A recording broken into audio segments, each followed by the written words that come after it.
마가복음 8장 말씀 보겠습니다. 8장 40절에서 48절까지요.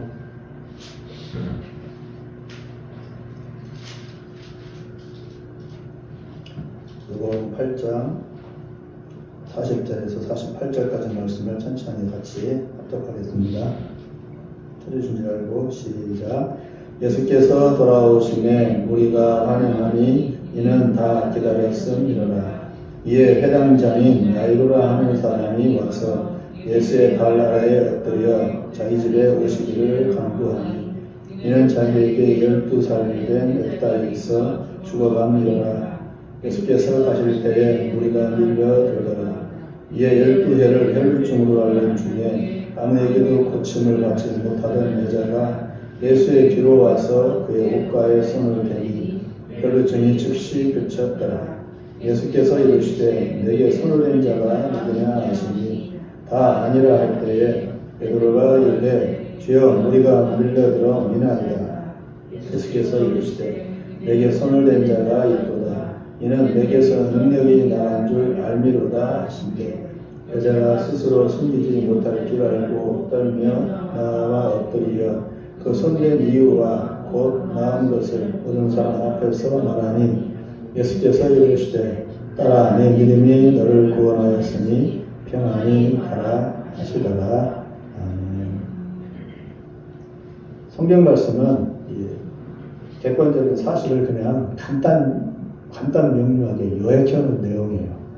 그렇기 때문에 성경 말씀은 반드시 읽어야 되지만 그냥 성경 말씀 내용만 파악하면은 아무 은혜를 받지 못해요. 그것을 이제 성령께서 계속 깨닫게 해주시는 거죠. 그래야 은혜를 받을 수가 있어요. 오늘 읽은 내용 말씀도 간단한 내용이지만 이 내용 안에 흐르고 있는 그 흐름이 있습니다. 그것을 감지하는 그런 연습을 많이 하시기 바랍니다. 여기 말씀의 은혜예요.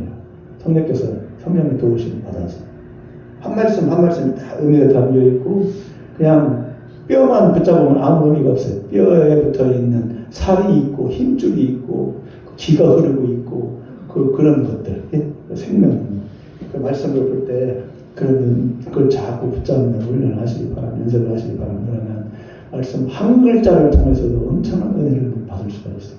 한 글자 안에 그 점 하나를 가지고도 은혜를 받아요. 점 하나. 그리고 글자와 글자 사이에 그 여백을 가지고서 은혜를 받을 수가 있어요. 말씀 은혜가 그 정도입니다. 왜냐하면 하나님께서 말씀하신 말씀이고 하나님은 말씀 가운데 역사하시기 때문에 말씀을 떠나서 우리가 어떤 은혜도 기대할 수가 없는 겁니다. 네, 잠시 기도하겠습니다. 사랑과 은혜의 하나님 아버지, 우리의 삶과 우리의 마음을 헤아려 살펴주시옵소서. 거친 세상에서 힘겹게 살아가면서 우리가 바라보아야 할 것은 오직 주님의 얼굴뿐인 줄 믿습니다. 세상 어디를 돌아보아도 우리의 마음을 위로하고 우리의 삶을 회복시켜 줄 것은 아무데도 없습니다. 우리를 지으시고 구원하셔서 지금에 이르게 하신 주님이 진정한 우리의 위로자와 치료자가 되십니다. 낙심과 절망을 내려놓고 소망의 주님을 붙들게 하시고 뒤돌아보지 말고 더욱 앞을 향해 전진해 나아가도록 새 힘과 새 믿음을 넉넉하게 부어주시옵소서. 이 시간 주님의 옷깃을 붙잡은 한 여인을 돌아보며 이 시간 주님 발 앞에 우리의 중심을 내려놓기 원합니다. 그리고 죄와 허물과 저주에서 온전히 자유케 되기를 소망합니다. 이 시간 주의 성령께서 우리의 심령을 만지시고 고쳐주시어 새 희망과 용기로 채워지게 하옵소서. 능력의 주님 예수 그리스도의 이름으로 기도합니다. 아멘. 사람이 가진 것이 많으면 교만해집니다. 누구라도 마찬가지죠.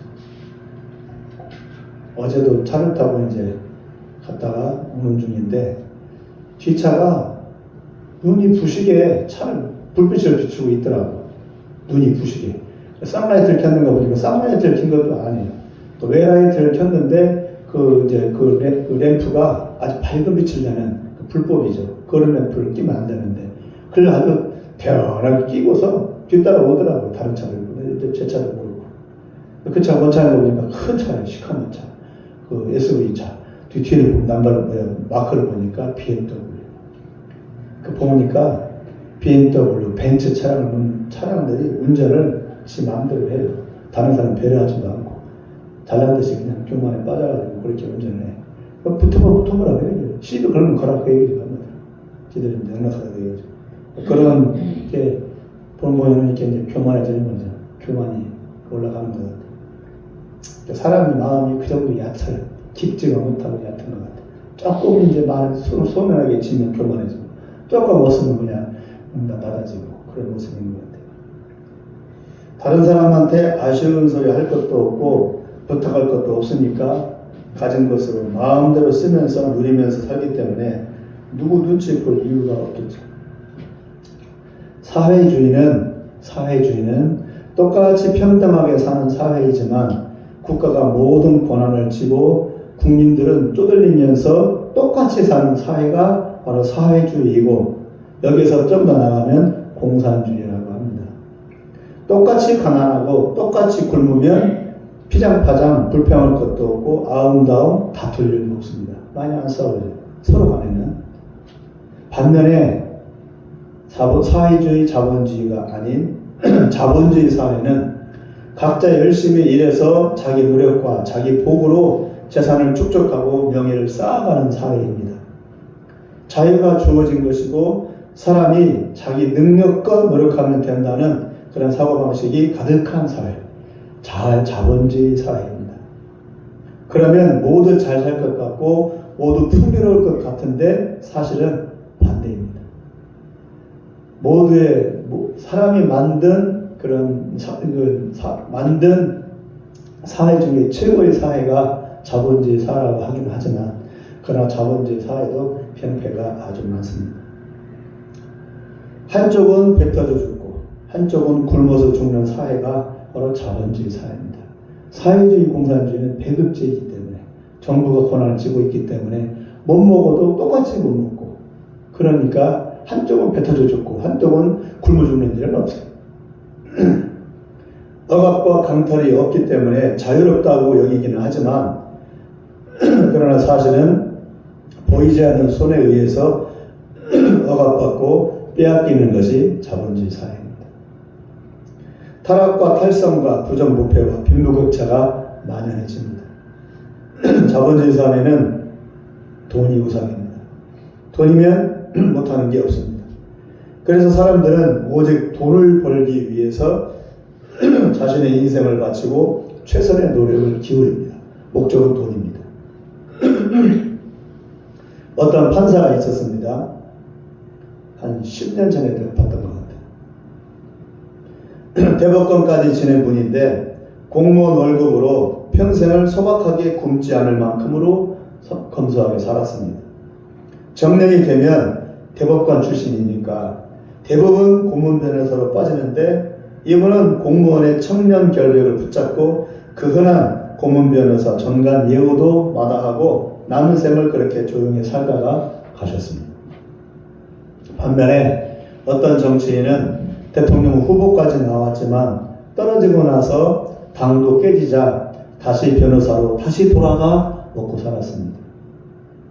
또 어떤 이는 검찰총장으로 공무원 생활을 마치자마자 전관 예우 차원에서 받은 유명한 로펌 법률회사에서 고문 변호사로 이름만 올려놓고 일은 하지 않고, 그리고 매월 수천만 원씩 받아 챙기면서 살았습니다.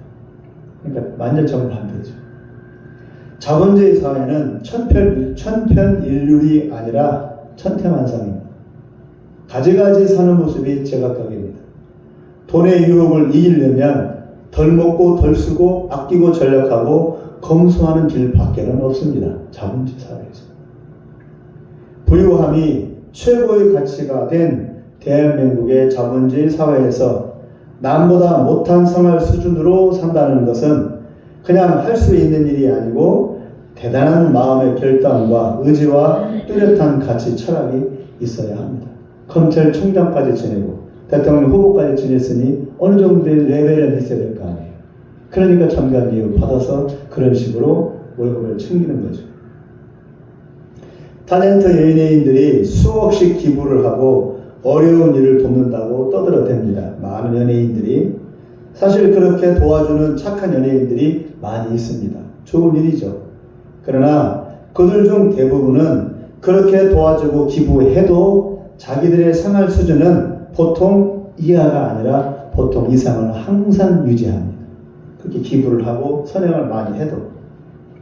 그들은 평범한 시민들처럼 평범한 차 타고 평범한 집에 살면 스스로 뒤떨어지고 망했다고 여깁니다. 그들의 수준이 그렇기 때문에, 연예인의 수준이기 때문에 그들의 기준이 그렇습니다. 그러므로 연예인들의 기부와 선행은 자신들의 배를 쫄라매고 허리띠를 쫄라매고 입을 것 안 입고 먹을 것 안 먹는 그런 차원이 아니라 그냥 남는 선에서 적선하듯이 하는 겁니다. 자기 배에 허리띠를 쫄라매면서까지 선행을 한다? 그런 사람은 없어요. 연예인들 중에서. 그렇게 해도 자기들의 생활 수준을 유지를 해요. 그게 한계입니다. 연예인들 선행의 한계가 바로 그겁니다. 결코 일반 서민들처럼 낮아지면서까지 자기 굶으면서까지 그런 일을 하는 연예인들은 많지 않습니다. 이슬람 사회나 사회주의 사회에서 말고 자본주의 사회에서 가난하다는 것은 실패한 인생으로 여겨지기 때문에 그리스도인들, 예수 믿는 사람들조차도 하나님께로부터 우선은 복을 받아야 한다고 여기는 게 일반적입니다. 그러지 못하면 신앙이 없고 하나님께 버려진 존재라고 여긴 받습니다. 사회 전체가 그러니까 어쩔 수 없죠. 이런 속에서 오직 주님만을 따르고 믿고 의지하는 삶을 아무리 떠들어도 귓등으로도 들리지 않겠죠. 사회 분위기가 그러니까. 죽음과 질병과 가난은 죽기보다 싫은 것이기 때문입니다. 누구에게나 마찬가지죠.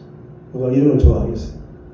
그래서 자본주의 현대 사회에는 상대적인 박탈감과 자괴감과 의기소침, 열등감으로 자살을 많이 합니다. 먹고 살만 한데도. 얼마 전에도 일가족이 자살했어요. 가장이 자기 자식들처럼 다 죽이고 자기도 자살했어요. 며칠 전에요. 네, 보니까 빚을 많이 졌더라고요. 빚을 많이 져서 자살했어요. 빚을 많이 줘도 살 수 있는 길이 있어요, 우리나라에. 뭐죠, 그게? 지금 빚 많이 져서 못 갚을 뭐라고 하죠, 그걸? 네, 파산 신청해서 벗어나면 돼요.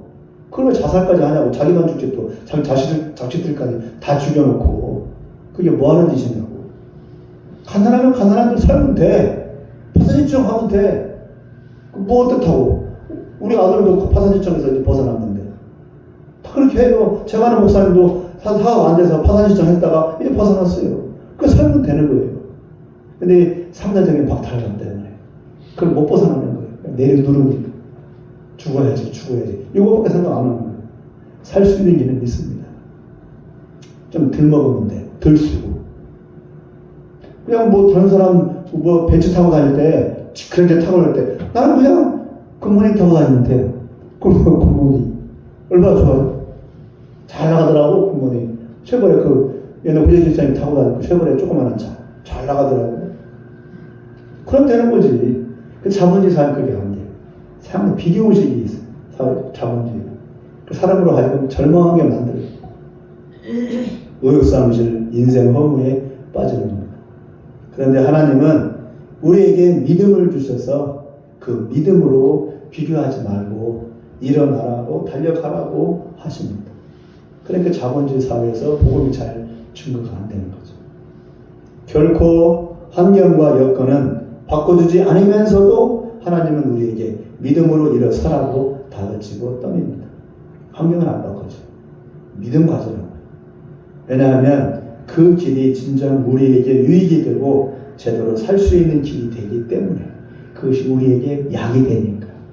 그냥 얼른 사탕 하나 먹여주고 그냥 애는 우는 애기 사탕 하나 먹여주고 울음 끝이게 하는 것이 아니라 진정 그 아이한테 좋은 것을 주려고 하는 것이 하나님입니다. 그래서 우리에게 환경 안 바꿔주고 믿음 키우라고 하는 거예요. 믿음 키우라. 믿음 키우면 그것이 우리에게 진정한 힘이 되는 거예요. 그게 하나님의 방법입니다. 오늘은 가장 비참함에서 헤매는 한 여인을 살펴보려고 합니다. 그 여인의 상태가 우리에게 어떻게 적용이 될지는 저도 모르겠어요. 하지만 살아계신 하나님께서 이 여인을 통해 우리 각자에게 주고자 하시는 그 메시지가 있을 것이라고 믿습니다. 그걸 받으시고 우리 심령이 새로워지는 그런 시간이 되기를 바랍니다. 회당장 야이로의 딸이 죽게 되어서 예수님에게 빨리 와달라고 사람을 보냈습니다. 본인이 직접 왔습니다. 회당장은 지금으로 말하면 예배드리는 회당의 가장 큰 어른이므로 높은 지위와 고귀한 신분의 사람입니다. 그러니까 바리새인이죠. 당시 유대사회에서 각 지역마다 사람들이 모여서 성경 말씀을 읽고 배우고 함께 찬양하면서 하나님을 예배하던 그 회당이라는 것이 있었어요. 구약 시대에는 없었는데 바벨론 포로 이후에 돌아가 보니까 성전이 없어져 버렸어. 무너지고. 그래서 어떻게 예배를 드릴까 하다가 각 지역마다 회당을 지어놓고 그곳에서 예배를 드려라. 그런 식의 습관이 생겨가지고 나중에 헤롯 때 성전이 생겼어도 지역에서는 성전으로 안 모이고 각 지역마다 회당에서 예배를 드렸어요. 지금도 유대인들은 회당에서 예배를 드립니다. 우리 교회의 모델이 회당이에요, 사실. 우리 교회 형식이 있죠. 장의자 있고 강대상 이런 모습이 회당에서 따온 거예요. 예수님도 어디서 예배를 드렸어요? 예수님도 회당에서 예배를 드렸어요. 베드로도 어디서 예배를 드렸어요? 회당에서 예배를 드렸어요. 그래서 초대교회 때부터 시작해서 우리 교회의 모습이 바로 회당의 모습을 본뜬 거예요. 회당에 가보면 똑같아, 우리 교회의 모습은. 십자가만 없는 것뿐이에요. 우리 교단은 사실 십자가를 안 걸어요. 우리 합동교단은. 그런데 십자가를 걸었는데 그러면 영향없이 회당이 되어버리는 거예요. 십자가가 없으면. 네. 그렇게. 그 당시 보니까 예수님 당시에 회당이 있었다는 얘기죠. 그래서 회당의 장이라고 하면 그 당시에 바리새인들로부터 지탄을 받고 있던 예수님은 이단수를 듣고 있었으니까 예수님에 대해서 똑같이 반감을 가졌을 것입니다. 그런데도 자기 딸이 위급하니까 회당장인 야이로가 체면이고 뭐고 다 치우고 용하다는 예수님을 찾아온 겁니다. 예수님을 찾아올 수가 없는 사람이에요. 회당장은 바리새인이기 때문에. 그럼 자기 딸이 지금 죽어가니까 어쩔 수 없이 지금 찾아온 겁니다. 얼마나 다급한 심정이었겠어요. 회당장 야이로 입장에서 자기 딸 살리겠다고 예수님을 부르는 것도 매우 신중해야 하는 일입니다. 유대 사회 중에서 지배계급에서는 예수님을 극도로 싫어했고 이단의 괴수라고 여겼습니다. 그렇기 때문에 이 예수님을 불러서 자기 딸을 고쳐달라고 한다면 동료들로부터 배신자라고 매도될 수 있고 자기가 가진 명예와 권력도 모두 잃을 수가 있습니다. 더욱이 회당장은 율법 교수로서 나이 어린 한 청년 선지자, 예수님이 30살밖에 안 됐으니까 젊은 청년이잖아요. 그 청년 예수의 선지자의 말에 귀를 기울이는 그런 모습이 되는 겁니다.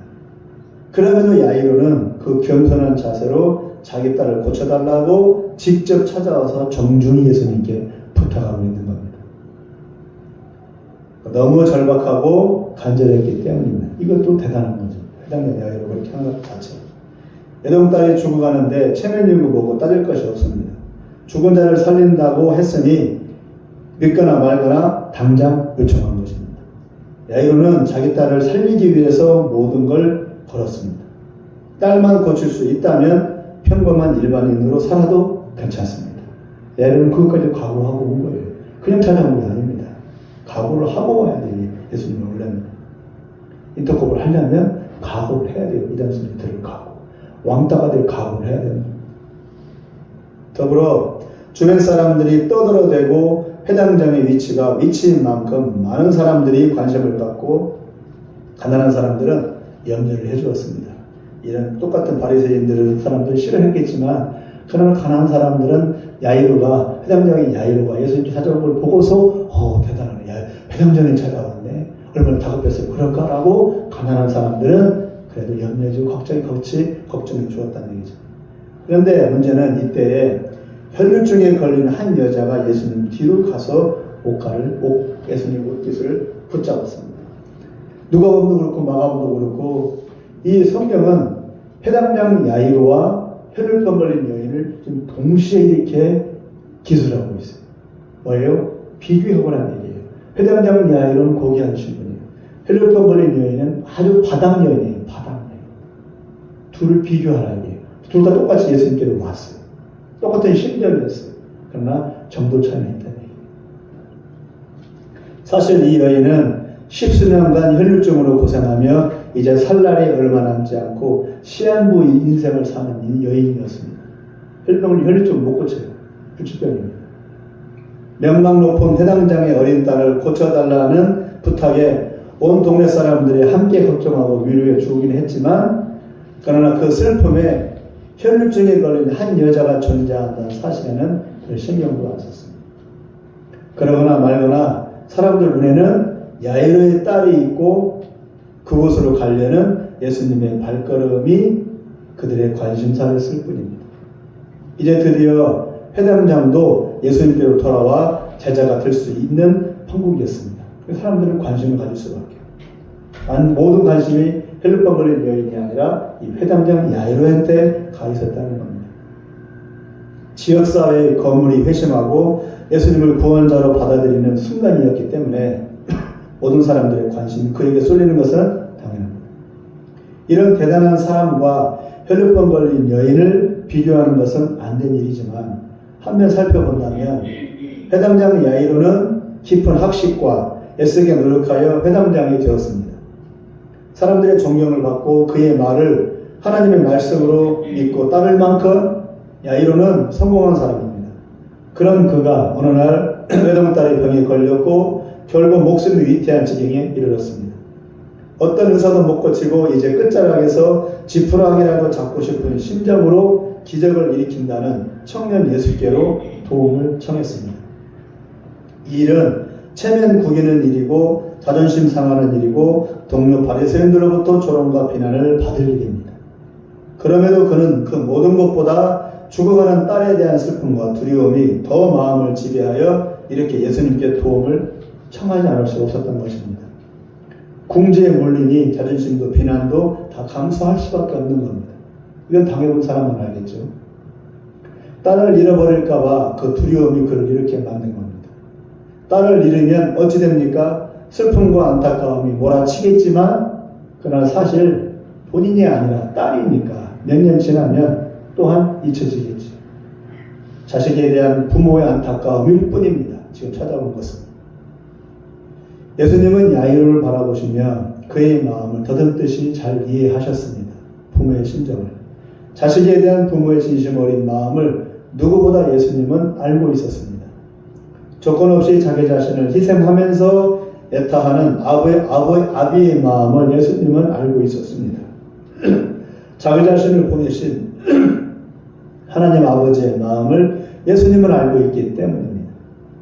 자식을 버리면서 죄인들을 구원하고자 하시는 하나님 아버지의 마음을 예수님은 그 가슴에 품고 있기 때문에 아비인 야이로의 마음을 또한 이해하고 있습니다. 그래서 그 간구를 들어주고자 했습니다. 그런데 이때 예수님의 마음에 더 절박하고 더 애절한 소리가 들렸습니다. 급히 야이로의 집으로 가려던 예수님의 발걸음을 붙잡는 가슴 저미는 소리 없는 한 소리가 예수님의 마음을 붙잡았고 그 발걸음을 붙잡았습니다. 43절과 44절을 한번 읽어보겠습니다. 시작. 이에 12해를 혈류증으로 앓는 중에 아무에게도 고침을 받지 못하던 여자가 예수의 뒤로 와서 그의 옷가에 손을 대니 혈류증이 즉시 그쳤더라.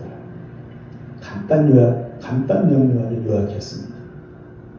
그러나 그 들어있는 내용을 더듬듯이 느껴보시기 바랍니다. 성경은 예수님의 옷깃을 붙잡은 여자의 병이 순식간에 나았다고 말하면서 이 여인의 믿음을 소개하고 있습니다. 자기 딸을 구해달라고 하소연하려고 그 대단한 회당장이 예수님 앞에 나온 것처럼 어떤 한 여인도 차마 말은 못하지만 뒤로 조용히 가서 살짝 그 옷을 붙잡으며 나 좀 돌아봐 주세요 라고 하소연하고 매달리는 이 여인의 믿음 역시 가상하다고 말씀하면서 우리에게 믿음을 가지라고, 믿기만 하면 죽을 병도 낫고 죽을 죄도 용서받는다고 성경은 우리에게 말하고 있습니다. 그러나 대략적인 내용 말고 이 성경 구절 속에 감춰진 이 여인의 처절한 심정에 대해서는 언급하지 않습니다. 그래서 읽는 사람들이 기도하면서 성령님을 의지해서 느껴보라 그겁니다.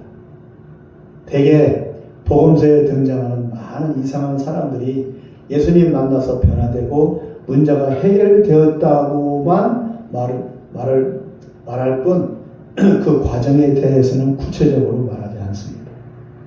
왜냐하면 그 부분은 하나님과 본인만이 알고 느낄 수 있기 때문입니다. 우리는 이 성경을 읽는 사람들은 제3자 입장이니까.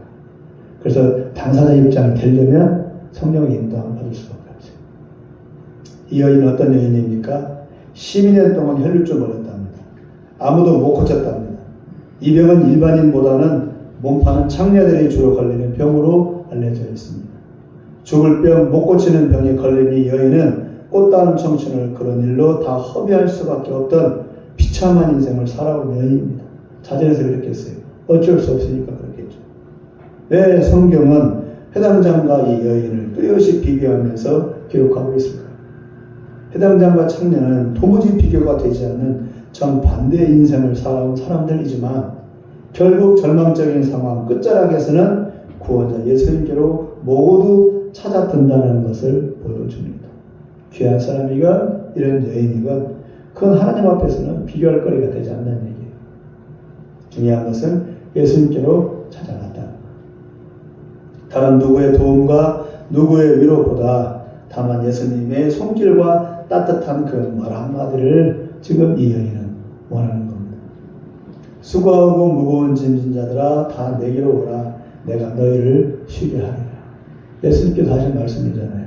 찾아오라고. 정상적인 사람들아, 잘나가는 사람들아 찾아오라고 하지 않고 뭐라고 말해요? 수고하고 무거운 짐진 자들아 라고 말씀하신 겁니다.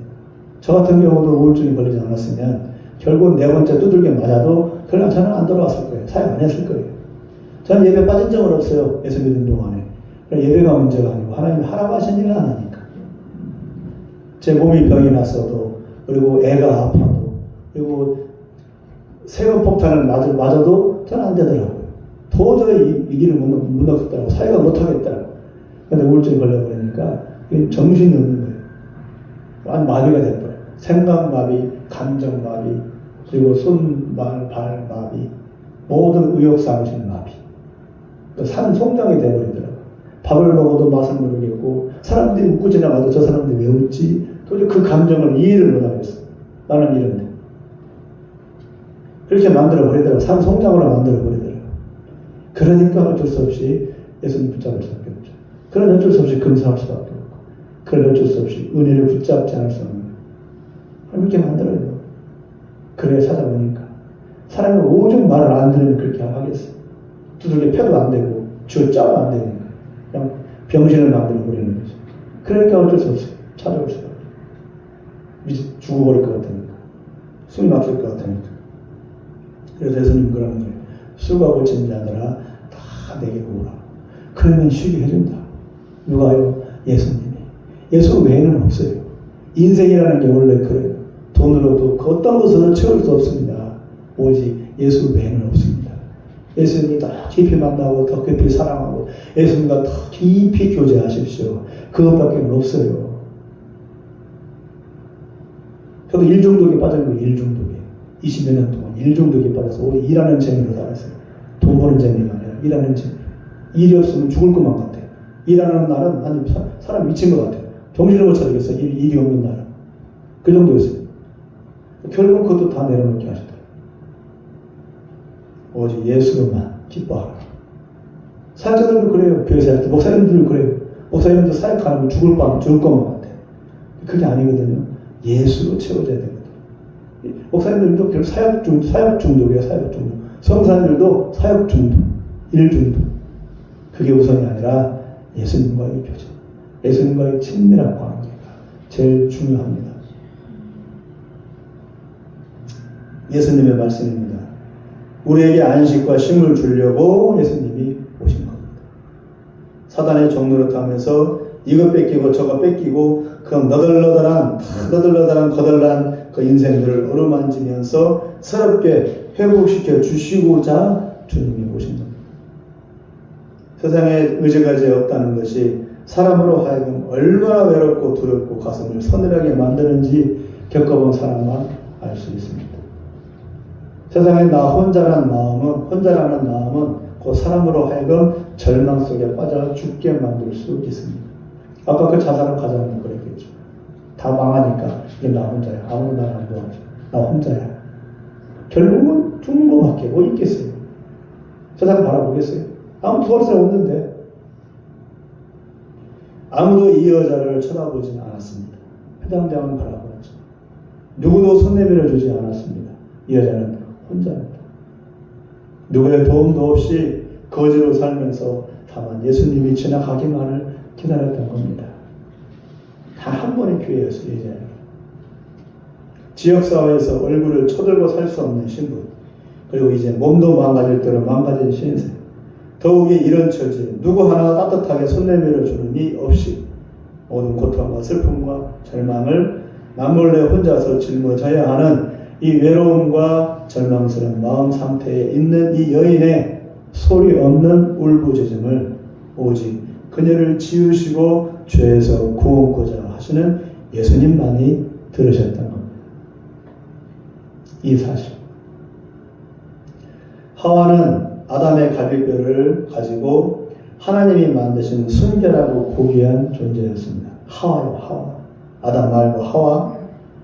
하나님은 아담을 잘 도와서 한 가정을 이루어 하나님의 뜻을 이루며 살라고 하와를 만드셨지만 마귀의 게임에 빠져 선악과를 따먹고 죄를 지어서 하나님의 분노와 슬픔의 대상이 되어 자기 남편 아담까지도 결국은 실족하게 만들었습니다.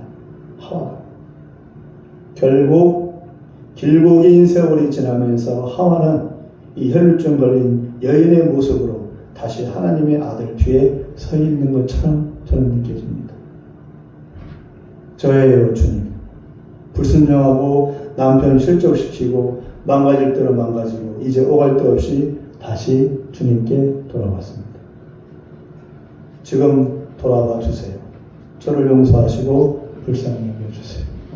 라고 예수님 뒤에서 살짝 붙잡고 있는 혈루병 걸린 여인이 바로 돌아온 하와가 아닐까 그렇게 생각을 하는 겁니다.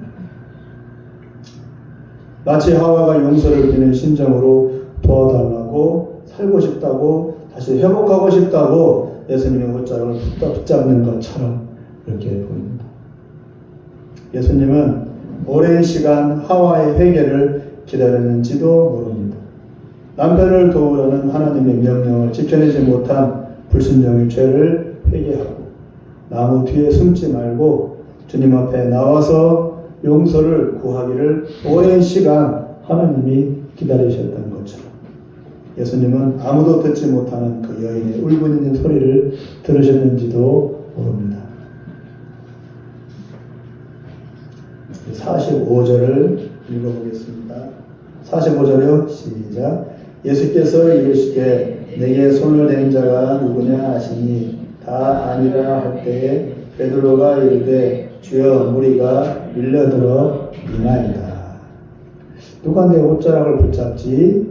그러자 베드로가 말하기를 수많은 사람들이 몰려들어서 밀치고 끌어가고 하면 난리인데 그걸 우리가 어찌 알겠어요, 주님. 맞는 말입니다. 밀치고 붙잡고 소리 지르는 난리통에 옷자락 살짝 붙잡는 게 누군지 어찌 알겠습니까? 도통 모르는 거죠. 그러나 예수님은 분명히 듣고 느끼고 계셨습니다. 한 절규의 소리를. 베드로에게 예수님은 너 안 들리니? 하메친 어떤 여인의 애절히 부르짖는 졸부짖는 소리를 못 들어? 안 들려? 라고 묻고 있는 겁니다. 지금도 하나님은 주님을 필요로 하는 이들의 소리에 귀를 기울이고 계십니다. 돈 많고 풍요롭고 시간 많고 여유로운 이 시대에 누구가 이 여인과 같이 간절하게 처절하게 주님을 부르며 울부짖고 있습니까? 나는 주님이 필요해요. 돈도 사역도 선행도 그 어떤 의로운 무엇보다도 나는 주님 당신이 필요해요. 라고 눈물로 울부짖는 이들이 이 세상에 몇이나 될까요? 이거 해주세요. 저거 해주세요. 이 일 할게요. 저 일 할게요 하면서 주변적인 것들의 마음을 쏟고는 있지만 사실은 그것이 본질은 아닙니다. 내 아버지, 내 주님, 나의 구원자, 나의 예수님, 당신이 필요해요. 내 깊은 허무한 심령에 들어와 주세요. 좌정해 주세요. 오직 주님만으로 충만해지기를 원합니다. 라고 울부짖는 이들을 주님은 찾고 계십니다. 저번에 제가 말씀드렸었죠. 어떤 인터컵 선교사, 여자 선교사님이 이제 월미 시간에 와서 대전에 있을 때 와서 이제 간증을 하더라고요. 솔로예요. 결혼도 안 한 처녀로 이제 헌신해서 가서 여전히 그때에도 결혼을 안 했더라고요. 혼자서 사역을 했대요. 사역을 하면서 이제 이슬람 지역이니까 아무리 전도를 해도 영혼들은 복음을 안 받아들이고 그런 세월을 한 5년 동안을 하고 나니까 마음이 상해지고 어려워지고 힘들었는 게. 그래서 그 선교사님이 찬양을 하는데 그 광야에서 혼자서 어떤 여자가 절규를 하면서 하는 그런 소리들. 그냥 듣기 좋은 감미로운 찬양이 아니라 절규죠. 그렇게 들리더라고요. 한 맺힌 소리예요. 그 선교사님의 소리. 아무 열매 없이. 그러니까 선교사님은 처음에 헌신을 해서 내가 선교사 헌신하면 열매를 올 거야 라고 기대를 하고 가지만 사실 그렇지 않거든요. 동원할 때는 으쌰으쌰 하죠. 가면은 더 올 것 같죠. 다 열매 올 것 같고 사실은 안 그랬거든요. 모든 성교사님 다 그래요. 가서 막상 사역해 보면은 안 받아들여요. 1년에 한 명, 두 명 올까 말까. 10년 지나도 대여섯 명 올까 말까. 그 정도예요. 그렇게 사역을 하는 거예요. 근데 그 세월이 얼마나 힘들겠어요. 얼마나 어렵고, 얼마나 외롭고, 알아주지도 않고. 그분들이 버틸 수 있는 이런 비결이 뭡니까? 오직 예수님. 그러니까 결국은 날마다 예배를 드리는 거예요. 날마다 2시간, 3시간, 4시간. 밤새고 예배를 안 드릴 수가 없어요. 예, 예수님과 교제가. 그렇게 그리웁니다. 이것이 이길 수 있는 비결이에요. 그래서 버티는 겁니다. 그러면서 이제 차츰차츰 열매가 맺어지고 10년, 20년 하면 나랑 한 번씩 모아지고 그런 거예요. 자기가 사역한다고 열심히 한다고 열매가 맺느냐? 참말. 오히려 그 열정을 다 내려놓고 많이 힘이 빠져야 그래야 주님과 교제가 이루어졌을 때 그래야 그때부터 열매가 맺어지기 시작하더라. 100% 다고요. 선교사님들 간증이 다고요. 저도 그런 고백을 할 수가 있어요. 결국 남는 건 뭐냐? 예수님과의 관계. 나와 주님과의 관계밖에 남는 게 아무것도 없어. 이 여인이 바로 그걸 오늘 말씀을 통해서 붙잡은 거예요.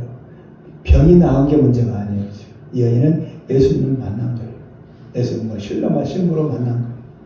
우리 믿음이 바로 그러고 있어야 됩니다. 주님과 나와의 관계. 신앙생활을 오래 하고 내가 큰 사역을 하고 큰 교회를 이루고 이게 중요한 게 아니에요. 종교 목사님도 실족할 뻔했잖아요. 70만 명, 50만 명의 대형교회를 이룬 분이지만 마지막 나 돌아가시기 직전에 실족할 뻔했어요. 자기 자랑하느라고. 그러다 본인이 80 넘은 노인 목사님이 회개를 하더라고요. 다 잘못했다. 회개를 하더라고요. 다른 목사님 회개 안 했어요. 조용규 목사님은 회개를 하더라고요. 그 대단한 목사님이. 예수님과 관계를 회복하더라고요. 그래서 지금도 여전히 조용규 목사님은 존경받는 목사님 남아있는 거예요. 다른 분들은 안 그래요. 회개 안 하더라고요. 교만 상태로 그냥 갔어요. 그리고 어떤 분은 그래요. 그분이 과연 수만 명을 구원시켰지만 그분이 구원받았을까? 의심을 해요. 목사님들이 그래요. 구원까지 의심을 해요. 성경에 나와 있잖아요. 내가 사람들을 일으켰습니다. 귀신을 쫓아냈습니다. 지금 나 모릅니까? 뭐라고 말해요? 나도 모른다잖아요. 사역하고는 별개라고. 나와의 주님과의 관계가 바로 구원이라고. 제일 중요합니다. 결국 우리 신앙 여정에서 남는 것은 오직 하나. 나는 얼마나 예수님을 지금 사랑하고 있는가. 사랑했는가. 얼마나 예수님을 그리워하며 순종하고 견뎌왔는가. 예수님 때문에. 열방 끝에서 죽게 살기로 복음 전하는 선교사들도 수만 명의 양들을 목양하는 목사님들도 수없이 많은 의롭고 선한 일을 한 이들도 결국 그들이 하나님 앞에 내놓을 수 있는 것은 그 모든 일들의 열매가 아니라 미안한 얘기지만 나 50만 명 구원시켰어요가 아니라 얼마나 예수님을 사랑했느냐. 지금도 얼마나 예수님을 사랑하고 있느냐. 그것뿐입니다. 내가 구원시켰어요? 하나님이 나를 통해서 구원시킨 거지. 그걸 내 자랑으로 살면 안 되죠. 혈루병 걸린 여인은 처음엔 예수님을 몰랐습니다. 절박함으로 찾아왔을 뿐입니다. 죽을 것만 같으니까. 그러나 그녀는 예수님을 만남으로 질병과 함께 그 심령의 아픔도 치유받았습니다. 아픔이 치유됐다는 말은 없어요. 성경에. 병이 나았다는 말만 있죠. 이 함축적인 내용인 거예요. 병이 나았다는 얘기는 그 안에 치유도 있었다는 것을 말해주고 있는 겁니다. 그걸 붙잡아요. 끄집어낼 줄 알아야 돼요. 47절, 48절 읽어보겠습니다. 마지막으로 시작. 여자가 스스로 숨기지 못할 줄 알고 떨며 나와 엎드려 그 손댄 이유와 곧 나은 것을 모든 사람 앞에서 말하니 예수께서 이르시되 딸아 네 믿음이 너를 구원하였으니 평안히 가라 하시더라. 이 한마디가 여인의 한 맺힌 그 모든 절규 마음을 녹여버리는 겁니다. 혈류병이 나는 것은 두 번째고 우선 마음이 치유되는 딸아 라고 하잖아요. 누가 이 여인 보고 딸아라고 한 적이 있어요? 아무도 알아주지도 않았는데 아는 척도 안 했는데 예수님은 딸아라고 불러주고 그리고 네 믿음이라고 인정해주고 그리고 너를 구원받았다고 하잖아요. 그리고 또 말해 평안하라고 하잖아요. 이제 지옥 같은 마음고생 그만하고 평안하라고 하잖아요. 그리고 가라고 하잖아요. 어디로 갈지 몰라. 집도들도 아무것도 없는 여인인데 가래. 지시할 곳을 갈 곳을 마련해 주잖아요. 딸이라고 부르시고 네 믿음이라고 하시고 평안이라고 하십니다. 치유와 회복입니다. 그리고 새 출발입니다. 이 여인의 심령에는 지워지지 않는 한 분이 이제 바로 새겨졌습니다. 오직 예수. 이것이 그녀의 삶의 비밀이 되었습니다. 다른 그 어떤 것보다 이 이름을 가진 그분보다 앞설 수 없습니다. 아무리 큰 능력, 아무리 큰 일, 아무리 큰 위대한 말을 해도 모두 울리는 꽹과리가 됩니다. 예수 외에는 어떤 소망과 기쁨이 없습니다. 주님과 나와의 관계, 이거 외에는 어떤 것도 중요하지 않습니다. 나는 주님과 붙어가고 있느냐, 나는 주님과 날마다 교제하고 있느냐, 그 음성을 듣고 있느냐, 그 예수님의 마음을 더듬듯이 이렇게 느끼고 있느냐, 그게 중요합니다. 이거 없으면 우리는 산성장해요. 믿음생활 추구라고 해도. 말씀을 맺겠습니다. 두려움과 애절한 부모의 마음으로 찾아온 여인과 함께 한 여인이 찾아왔을 때 예수님은 발길을 멈추고 그 여인을 만나주셨고 인정해 주셨습니다. 왜냐하면 그 여인의 중심을 예수님을 아셨고 그리고 기다려왔고 그리고 드디어 기뻐하셨기 때문입니다. 이 여인이 또 어디에 등장하는지는 성경에 어느 곳에 등장하는지는 모르겠지만 마치 예수님이 십자가에 매달려 죽으실 때 그 앞에서 모든 것을 지켜보았던 그 막달라 마리아처럼 보이고 또 예수님의 시체만이라도 찾으려고 예수님의 죽은 사흘 동안 울며 불며 헤매다가 기어이 부활하신 예수님을 만났던 바로 그 마리아냐 하시면서 다정하게 예수님이 부르시는 그 예수님의 음성을 듣던 그 막달라 마리아 같아요. 느껴져요. 이렇게. 이 얘기했다고 한경 교사님은 싫어하고 어떻게 혈류병 걸린 여인하고 막달라 마리아하고 똑같은 사람이라고 하느냐 무섭게 말씀합니다. 저는 그렇게 느껴집니다. 똑같다는 말은 없지만 그 마음만은 같은 인물로 여겨집니다. 그 여인들의 가슴에는 다른 것은 없습니다. 오직 그분 예수님 한 분뿐입니다. 우리가 유혹을 이기고 고난을 이기고 나 자신의 한계를 이길 수 있는 이유는 오직 하나 예수 사랑입니다. 그러므로 이 여인처럼 예수님을 진하게 만나시고 더욱 진하게 사랑하시기 바랍니다. 그거에 우리가 살 수 있는 길이 없습니다. 제가 인터컵을 한 이유도 바로 그것 때문이었어요. 인터컵에 가니까 예수 사랑이 가득하더라고요. 사람들이 다 그것 때문에 왔더라고. 인터컵 찾아온 사람들 보니까 다 교회인들이야. 다 전도대장, 권사, 장로, 심지어 목사 그런 사람들 와 있더라고. 불신자는 없더라고요. 근데 왜 와 있을까 여기에?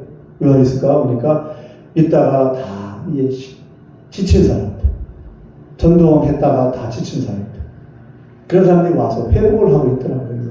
예수님과의 관계가 회복을 하고 있더라고요. 그걸 보니까 저도 회복이 되더라고요. 열방에 왜 나갑니까? 나가보니까 그 영혼들에 대한 하나님의 마음이 느껴지더라고요. 그 하나님의 마음, 예수님의 마음이 느끼고 그게 좋아서 가는 거지. 내가 전도한다고 그 사람들 예수 믿어요? 안 믿어요. 말은 믿는다고 하지만 알죠. 눈빛 보면 알지. 그런데 불구하고 예수님의 그들을 향한 하나님의 마음이 느껴지는 거예요. 그게 좋으니까 가는 거예요. 그걸 감동받아서 또 울고. 그러면서 내 마음이 또 회복이 되고 치유가 되어가고 그런 과정을 통해서 여기까지 오게 된 겁니다. 그러므로 예수님을 더 진하게 만나시고 예수님과 이렇게 그런 사랑의 관계가 계속 더 커져가시기를 바랍니다. 그리하여 우리 예수님 다시 오시는 그날에 말로 닿을 수 없는 큰 기쁨으로 주님을 맞이할 수 있기를 바랍니다. 주님의 은혜가 우리 심령에 가득 부어지시기를 간절히 기원합니다. 다 같이 한번 우리 통성으로 기도하겠습니다. 주님 만나 주십시오. 혈육병든 여인을 만나 주셨던 것처럼 제 마음과 눈이 주님을 향해 있기를 바랍니다. 주님을 원합니다. 주님의 손길을 느끼고 싶고 주님의 음성을 듣고 싶고 주님의 마음을 느끼고 싶습니다. 주님 만나 주십시오.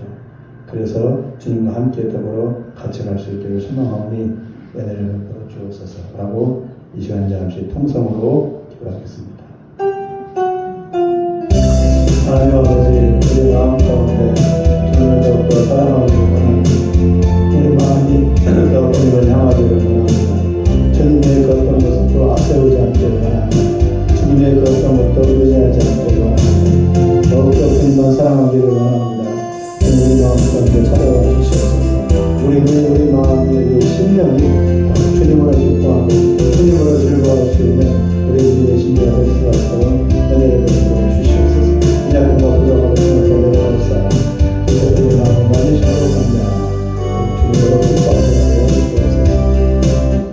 자, 그러신 하나님 아버지, 우리 마음이 더욱 주님을 사랑하기를 원합니다. 우리의 중심이 더욱 주님을 향해 있기를 원합니다. 세상에 수많은 것들이 있지만 그 모든 가운데서도 오직 주님만을 기뻐하는 그런 믿음이 되기를 소망합니다. 그런 믿음을 통해서 더 가까이 주님께 나아가기를 소망합니다. 조규철 목사님도 감옥에서 고문 받을 때에도 주님에 대한 사랑이 있었기 때문에 견딜 수 있었고 두 아들을 죽인 생태 같은 두 아들을 죽인 원수 앞에서도 그를 사랑할 수 있었던 것은 손영호 목사님이 바로 주님을 사랑하는 마음이 있었기 때문에 가능한 일입니다. 그들의 믿음이 대단해서가 아니라 그들 마음이 항상 주님을 향해 있었기 때문에 그와 같은 놀라운 일들을 할 수 있었습니다. 우리 마음도 주님만을 사랑하기를 원합니다. 주님만을 고대하고 주님만을 바라보기를 소망합니다. 그 믿음으로 충만케 하여 주시어서 혈육병 걸린 여인처럼 끝까지 주님의 길을 따라가게 하여 주옵소서. 우리 말씀의 교회가 끝까지 예수님의 뒤만을 사랑하고 따라가게 하여 주옵소서. 예수님 이름으로 기도합니다.